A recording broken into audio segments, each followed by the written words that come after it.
Oke, teman-teman semua. Perkenalkan, saya Wilda Aprilianti Beli dengan NIM 251503016.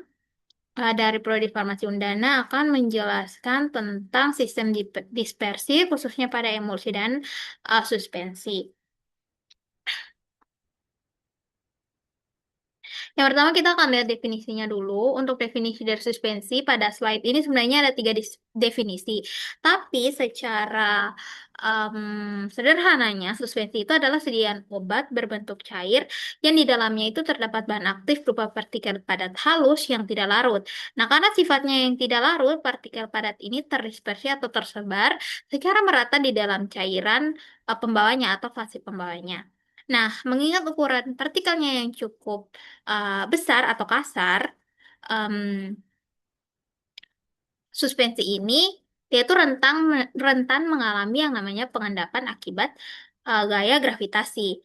Nah, karena itu sediaan suspensi itu dia membutuhkan komposisi atau komponen yang namanya agen penstabil atau suspending agent serta dia itu wajib dikocok terlebih dahulu sebelum diminum supaya dosis obat yang diterima oleh pasien itu em, selalu seragam. Lalu yang kedua, kita masuk pada definisi emulsi. Jadi emulsi itu adalah sediaan cair yang terdiri dari dua fase cairan yang tidak saling eh, campur secara alami, yaitu fase minyak dan fase air. Nah, karena minyak dan air ini memiliki tegangan antarmuka yang tinggi dan cenderung memisah, sifat ini menyebabkan emulsi itu sifatnya tidak stabil secara termodinamika. Dan agar kedua cairan ini dia dapat menyatu, dibutuhkan yang namanya emulgator atau surfaktan. Nah, berdasarkan posisi dari fasenya, emulsi itu terbagi menjadi dua tipe, yaitu ada emulsi tipe minyak dalam air dan emulsi tipe air dalam minyak. Oke, kita masuk pada komposisi sediaan suspensi. Yang pertama itu ada zat aktif berupa bahan obat yang tidak larut seperti ada paracetamol atau amoksisilin sebagai penyedia efek terapi atau yang memberikan efek farmakologis em, dalam sediaan ini. Lalu zat aktif ini akan ditempatkan dalam medium pendispersi seperti air murni atau sirup simplex yang menjaga volumenya. Untuk mengendalikan laju dari pengendapan akibat gravitasi, akan ditambahkan komponen yang namanya suspending agent seperti sodium CMC atau santam gum untuk meningkatkan viskositasnya. Dan selain itu, karena serbuk obat itu sering kali dia tuh bersifat hidrofobik, diperlukan yang namanya wetting agent seperti gliserin atau polisorbat 80 atau nama lainnya itu kalau tidak salah adalah SPAN 80 untuk mengusir udara yang terserap pada permukaan serbuk sehingga obat itu dapat basah dan dapat menyatu dengan air. Lalu ada komponen lainnya itu ada fluctuating agent berupa elektrolit untuk mengatur formasi partikel agar mudah terdispersi.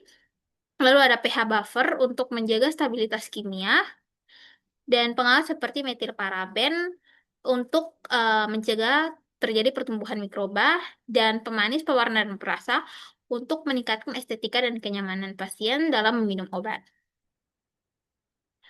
Lalu ada komposisi dari emulsi mirip dengan em, mirip dengan tadi suspensi, yaitu emulsi itu ada terdiri dari fase terdispersi atau sebutan lainnya adalah fase dalam dan fase pendispersi atau fase luar yang saling bertukar posisi antara minyak dan air tergantung pada tipe emulsi yang diinginkan. Nah, jadi fase terdispersi itu dia tuh bentukannya tetesan kecil yang membawa zat aktif dan em, dia juga menentukan tipe emulsinya. Lalu ada fase pendispersi, itu adalah seperti tadi sudah saya bilang, nama lainnya adalah fase luar, yang dia tuh menjadi medium tempat fase terdispersi itu dia tersebar secara merata. Lalu ada Dia itu juga sebagai medium pembawa dan dia itu menentukan viskositas dan karakter emosi. Nah, fase terdispersi dan pendispersi ini yang akan menentukan apakah emulsinya itu merupakan emulsi tipe minyak dalam air atau air dalam minyak. Jadi kalau misal fase eh, pendispersinya itu adalah air, maka tipe emulsinya adalah em,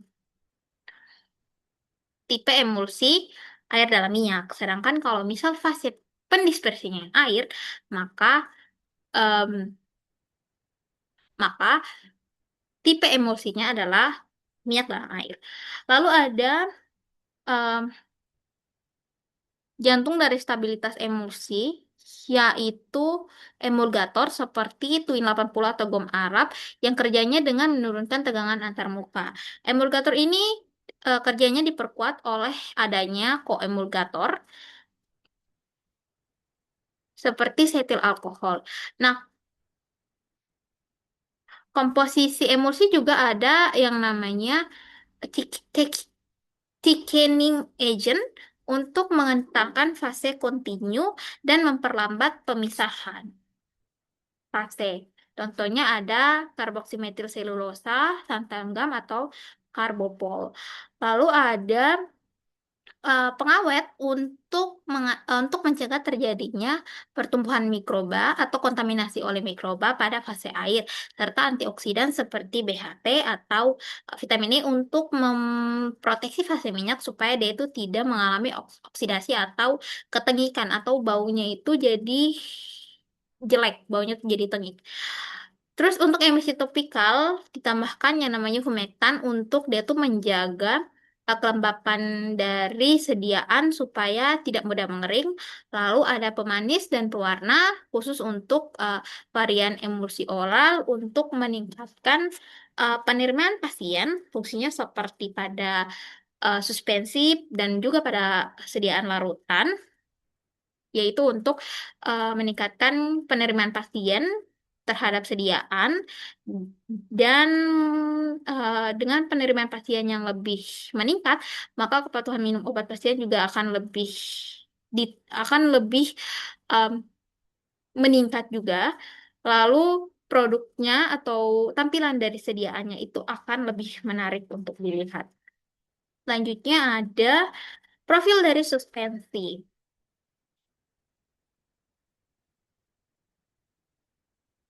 Nah, keuntungan utama dari suspensi adalah dia tuh mampu memfasilitasi zat aktif yang sukar larut dalam air untuk tetap disajikan dalam dosis yang tinggi tapi dengan volume yang kecil. Nah, dia tuh juga memiliki stabilitas kimia yang lebih baik terhadap hidrolisis dibandingkan dengan bentuk larutan serta dia tuh mampu menyamarkan rasa pahit karena obat itu berada dalam bentuk padat yang tidak larut. Tapi kerugian kerugian adalah kerugiannya itu terletak pada eh, dia itu tidak stabil secara fase yang mengharuskan sebelum diminum harus dikocok dulu supaya em, memastikan bahwa dosis yang diminum oleh pasien adalah dosis yang seragam. Karena pada dasarnya dia itu merupakan fase yang tidak fase yang tidak saling campur seperti pada larutan. Lalu em,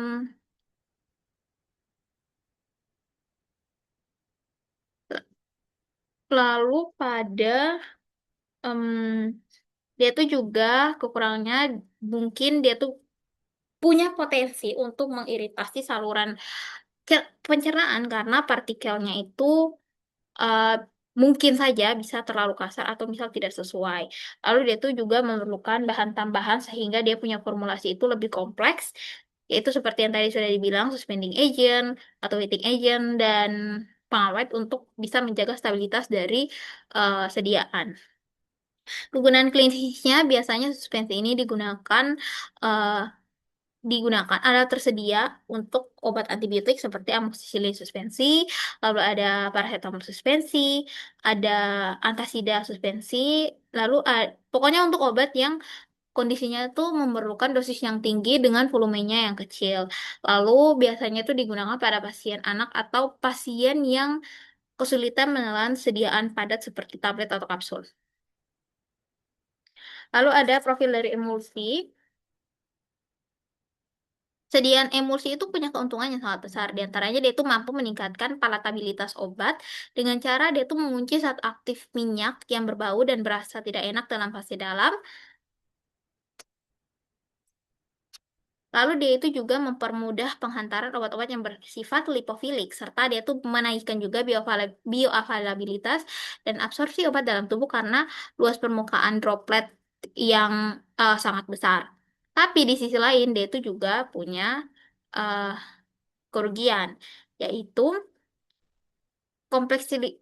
kompleksitas formulasinya yang dia tuh butuh emulgator, penstabil, dan emulgator penstabil karena ya itu dia itu kan tidak stabil dan dia itu rentan terhadap kerusakan fisik seperti creaming atau cracking dan kontaminasi mikroba. Akibat dia tuh punya kandungan air yang tinggi.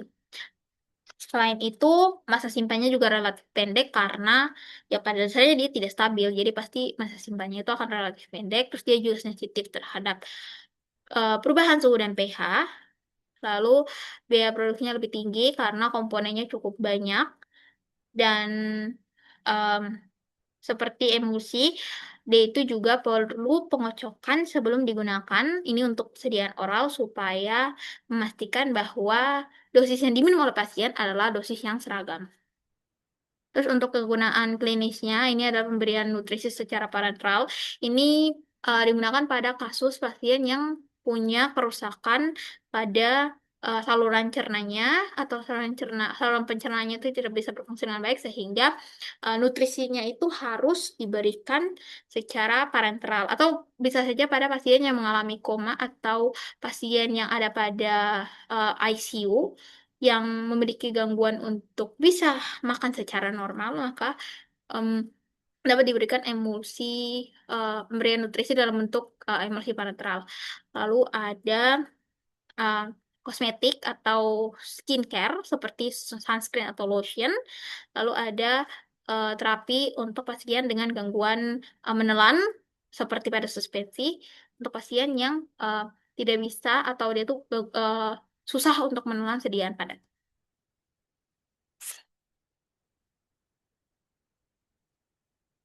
Kita masuk pada teknologi penanganan khusus untuk suspensi.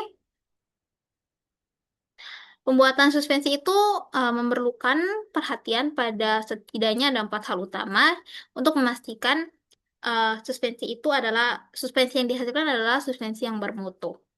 Yang pertama ada pendispersian padatan, yaitu prinsip dasar mereduksi agregat padat yang menggumpal itu menjadi partikel yang halus, yang tersebar merata dalam eh, pembawanya untuk memudahkan pencampuran awal.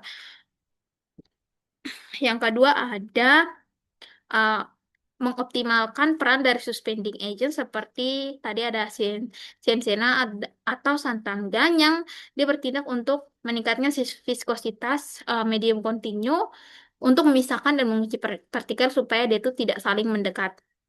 Lalu yang ketiga ada menjaga laju sedimentasi minimal agar sediaan itu punya stabilitas fisik yang panjang. Dan yang keempat itu ada tidak em, kemudahan dispersi yang bisa dapat memastikan bahwa ketika partikel itu dia kembali mengendap di dasar botol, endapan tersebut tuh harus mudah terdispersi kembali hanya dengan beberapa kocokan saja untuk memastikan bahwa dosis yang diminum oleh pasien adalah dosis yang seragam. Lalu ada teknologi dan penanganan khusus untuk emulsi. Jadi pada prinsip dasar dispersi, pembuatan emulsi itu melibatkan penggabungan dua fase cair yang tidak saling campur. Secara klasik kita mengenal ada dua metode untuk membuat em,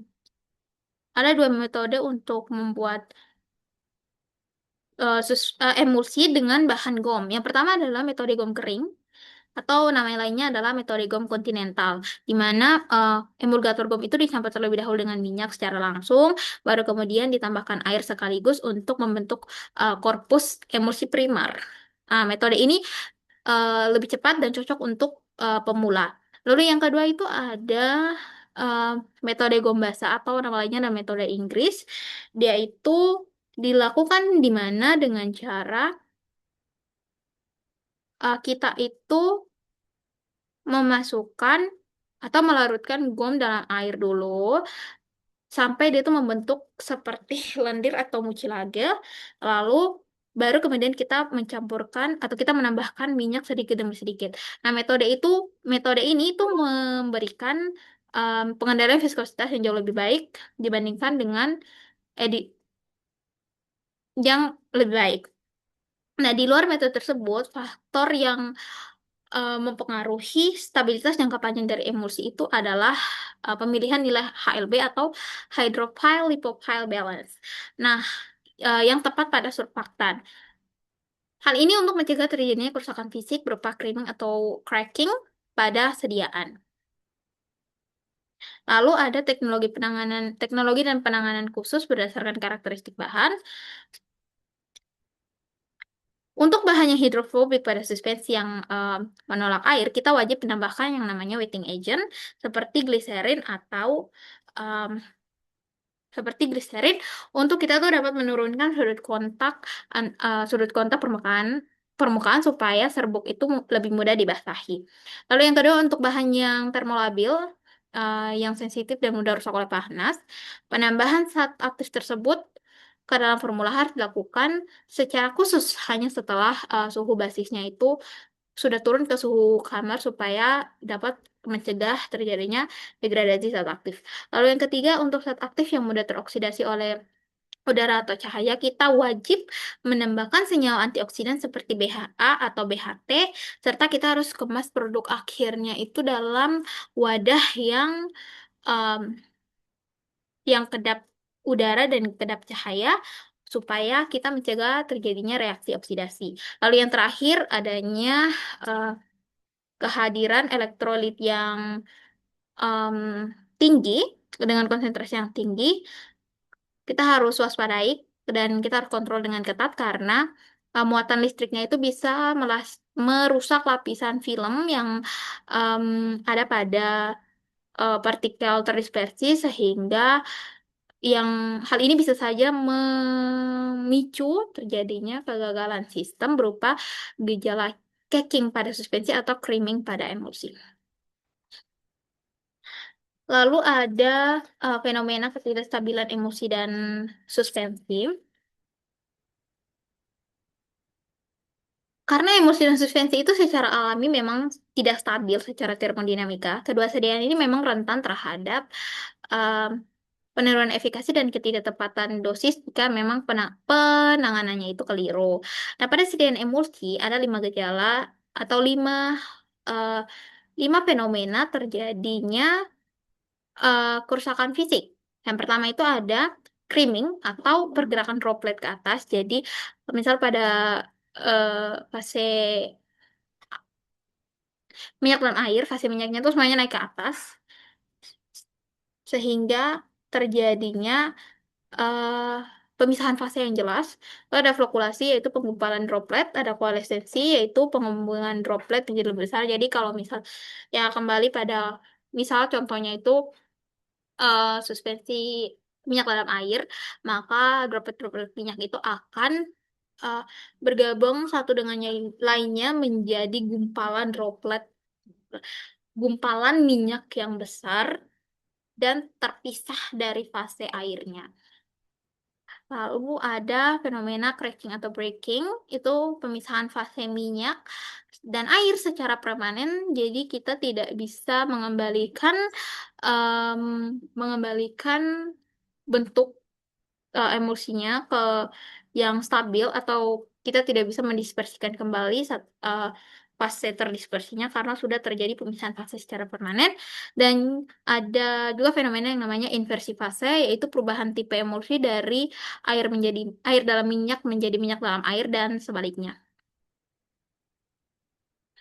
Terus kalau pada Terus pada sediaan suspensi, ketidakstabilannya itu ditunjukkan melalui fenomena sedimentasi, yaitu di mana partikel padatnya itu semuanya turun ke dasar botol. Lalu ada kerusakan fatal berupa caking, yaitu endapannya itu keras dan tidak bisa terdispersi lagi di dasar botol. lalu ada flokulasi abnormal, lalu ada perubahan viskositas yang ekstrim selama penyimpanan sehingga em, membuat sediaan tersebut tidak nyaman diminum atau susah dibuang. Penanganan penanganan ketidakstabilan emulsi dan suspensi.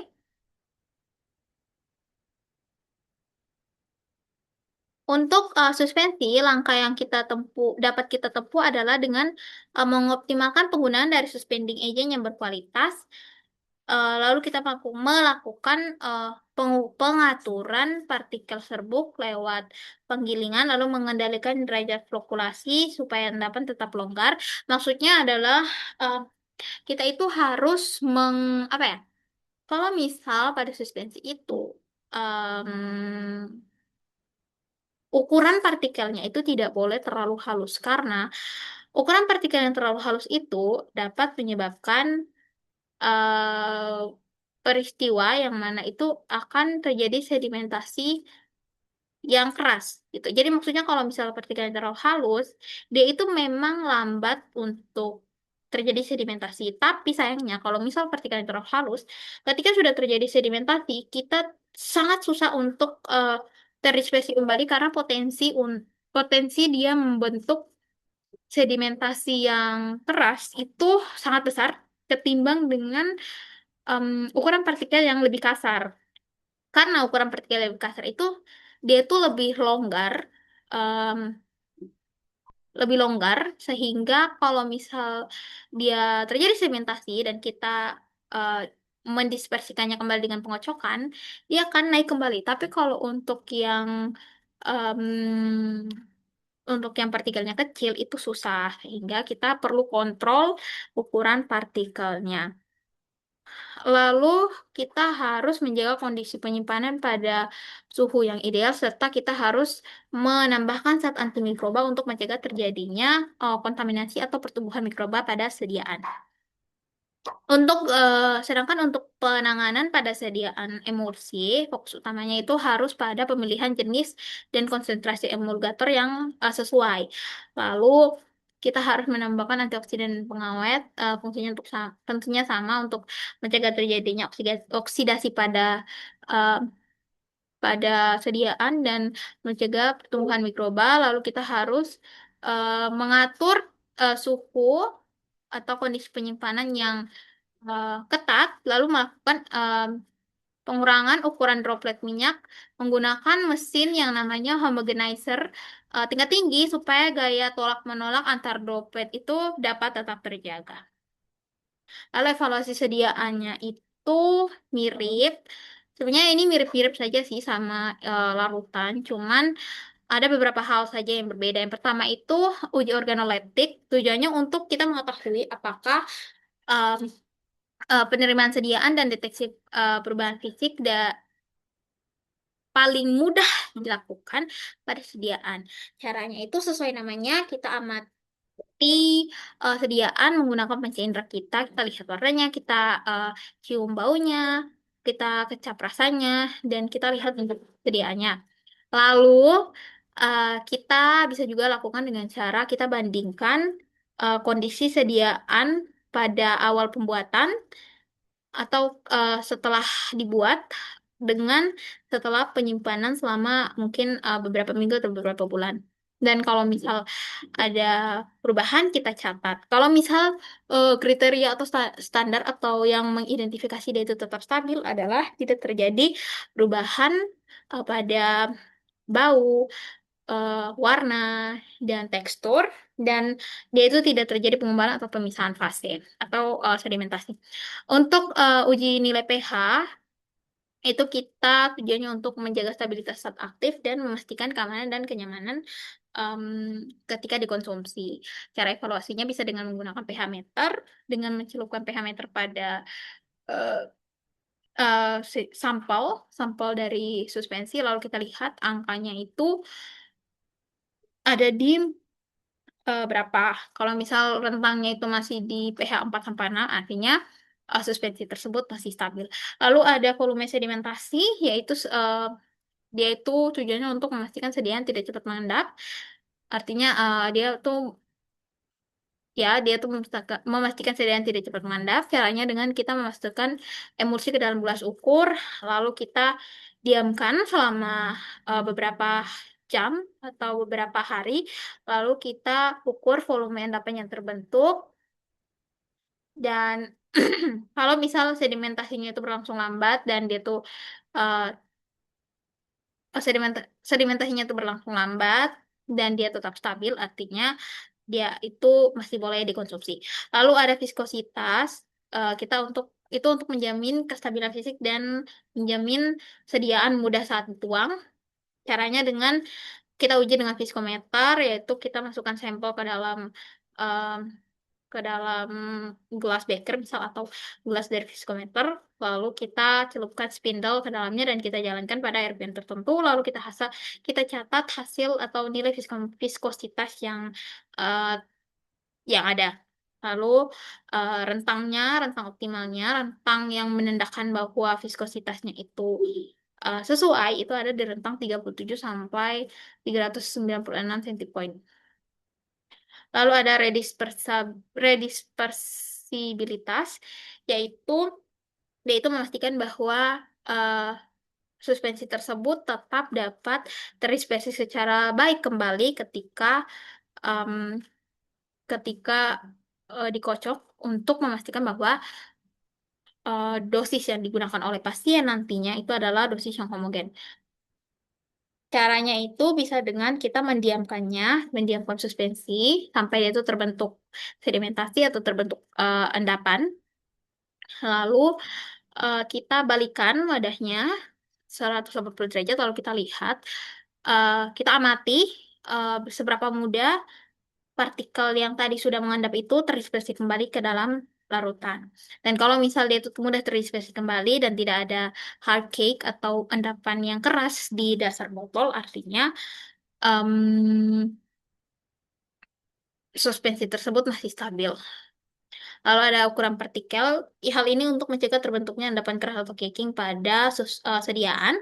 Caranya itu dengan kita ambil sedikit sampel, lalu kita taruh pada objek gelas dan kita amati di bawah mikroskop. em, untuk melihat ukuran diameter partikel dan melihat distribusi ukurannya. Dan kriteria standarnya ukuran partikelnya harus ragam.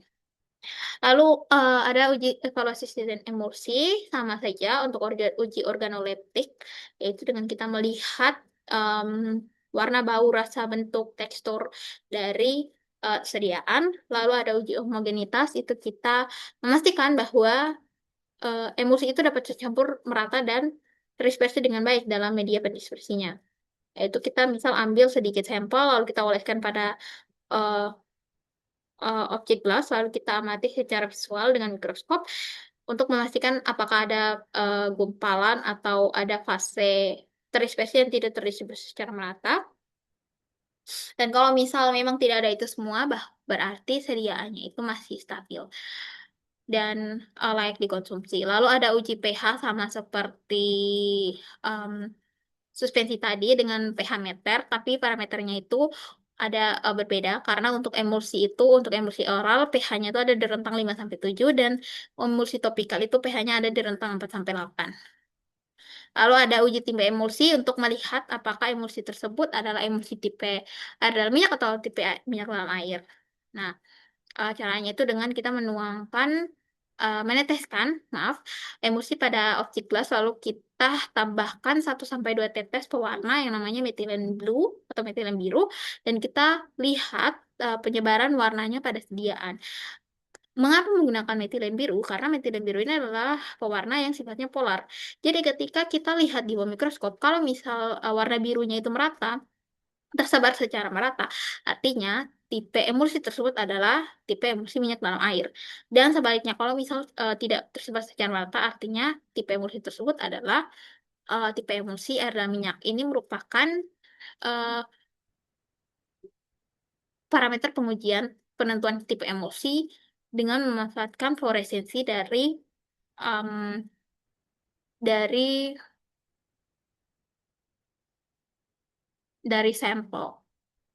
Lalu ada uji viskositas sama kita untuk melihat kekentalan dari sediaan dan untuk memastikan bahwa sediaan tersebut tetap nyaman dan aman digunakan dan stabil digunakan selama masa penyimpanan. Yaitu kita masukkan sama dengan viskometer, kita ambil sampel, lalu kita masukkan ke dalam wadah viskometer dan kita em, ukur dengan RPM yang dibutuhkan dan kita catat nilai viskositasnya. Kalau misal viskositasnya itu nilainya tetap stabil atau nilainya itu ada pada rentang yang sesuai dan emulsinya itu tidak terlalu ecer ataupun tidak terlalu kental, maka sedianya dapat dikatakan tetap stabil dan layak dikonsumsi. Lalu ada uji stabilan fisik, yaitu kita menilai kemampuan emulsi untuk mempertahankan mutu dan karakteristiknya selama penyimpanan dengan menggunakan 5 uji di atas. Dan kalau misal tidak ada terjadi perubahan, terus dia tetap homogen, tetap viskositasnya tetap stabil dan tidak terjadi fenomena pemisahan fase seperti creaming, crushing, coalescensi atau tanda-tanda kerusakan fisik, maka sediaan emulsi itu tetap stabil dan boleh dikonsumsi oleh pasien. Oke, sekian pemaparan materi saya atau penjelasan saya tentang materi sistem dispersi pada emulsi dan suspensi. Saya harap teman-teman semua dan saya dapat mengerti dengan baik materi ini untuk menunjang perkuliahan dan pekerjaan kita di masa depan. Terima kasih.